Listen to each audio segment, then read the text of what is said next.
Balik eskwela na naman sa June 16 sa mga bibili ng school supplies. Bagsak presyo pa ngayon sa Divisoria. Nangunguna sa balita si Ian Suyu. Ian, kumusta ang presyo ng mga gamit dyan?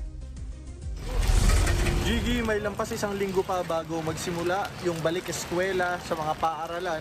Pero ilan sa mga kapatid natin ang nakita natin na namimili na kanina ng iba't ibang mga school supplies dito sa Divisoria. At ngayon nga, medyo inabot yung ilan sa kanila ng malakas na buhos ng ulan.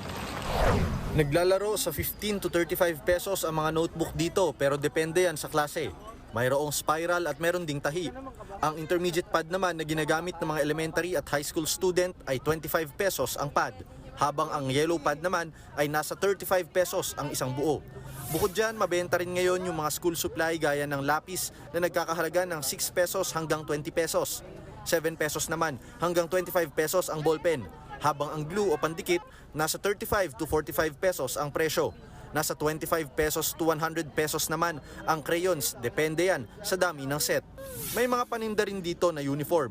Ang polo uniform na panlalaki nasa 260 hanggang 350 pesos, habang 250 hanggang 300 pesos naman ang blouse na pambabae. Depende yan sa sukat. Gigi, sa ngayon nga, tuloy-tuloy pa rin yung buhos ng ulan dito sa Divisoria. No? At sabi dun ng mga tindera na nakausap natin kanina, posible raw na baka tumaas yung presyo ng mga 10 to 20 pesos sa mga susunod na araw. Depende daw yan kung gaano karami o yung bilang ng dagsa ng mga mamimili habang papalapit na ang pasukan. Yan muna ang latest mula dito sa Divisoria. Gigi? Nangulat ni Ian Suyu mula sa Divisoria sa Maynila.